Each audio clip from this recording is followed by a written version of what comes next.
Exhausted and afraid, this community was forced to flee from their homes. In May, a shootout near their village in Ilaga between security forces and an armed group sparked fear among residents. This is Indonesia's Papua, and this community is not the first to be affected by violence in the country's east.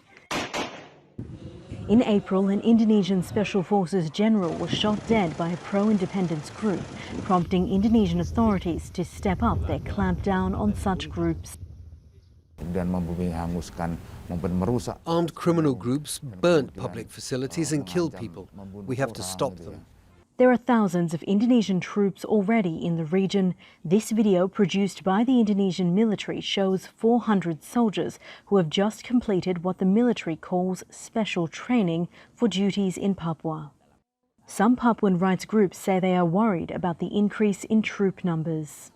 There are more security personnel than people there, with uniforms, non-uniform, even those who sit with the vendors on the street. People feel afraid to go anywhere. And Human Rights Watch says long-standing concerns about abuses of indigenous Papuan people have gone mostly unaddressed. The problem is impunity is widespread over the last 5 decades in Papua. So I think the government need to tell all those troops going to Papua that if you abuse human rights, you will be held accountable. In 2019, thousands demonstrated in cities around Indonesia, demanding an end to racism against Papuans, and many also called for an independence referendum. The Free Papua movement refers to the independence movement within the region, which does not see Indonesia as the legitimate authority in their homeland. Within the movement, there are many different groups, and only some use violence.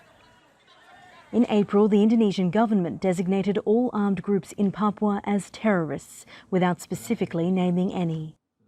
The government considers organizations and people in Papua who commit to mass violence as terrorists. There are fears the vagueness of the changes will further stifle even peaceful protest in Papua. We are concerned that categorizing the Papuan armed group without specific term will increase the possibilities of human rights abuses. Indonesia's easternmost provinces are resource-rich, yet its people are the poorest in the country, with some of the highest rates of childhood stunting, infant mortality and illiteracy. Jessica Washington, Al Jazeera, Jakarta. Right, Osman Hamid is the director of Amnesty International Indonesia, joins us by Skype from Jakarta. Good to have you with us. So tell us why the concern about designating the Papuan separatists as terrorist groups. What will that mean for the human rights situation?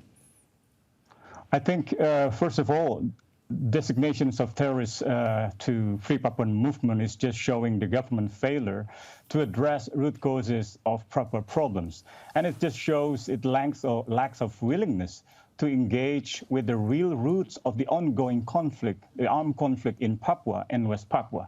And labeling armed groups in Papua as terrorist organization does nothing to help the Papuan people, or if anything, it only increased the potential for further human rights violations.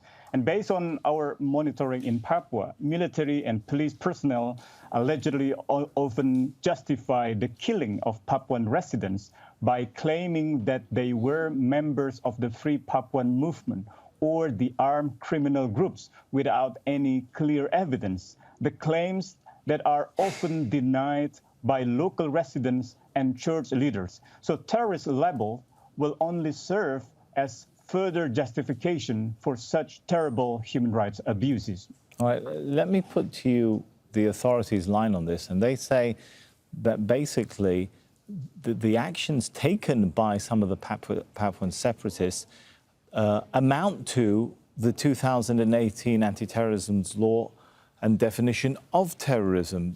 You know, they'll point to events like the separatist attack on April the 8th, which set fire to 3 schools and shot dead a teacher in Beoga village. We condemn any acts of terrorist crimes by any parties, and including by the armed groups in Papua. And Amnesty International in no way rejects any investigation, arrests, or prosecutions of members of terrorist groups, including the armed groups who have allegedly committed crimes. And indeed, authorities should conduct a swift investigation, an independent investigation into such crimes. So the perpetrators must be brought to trial according to the fair procedure of law and international human rights standard. However, the terrorist designation will do nothing to protect the victims of the armed groups. And the designation would only allow security forces to use the law, the 2018 anti-terrorism law, which we have previously criticized for its potential violations of human rights. To be used to restrain human rights. I understood. Thank you so much. Sorry, we are running out of time. Usman Hamid No there. problem.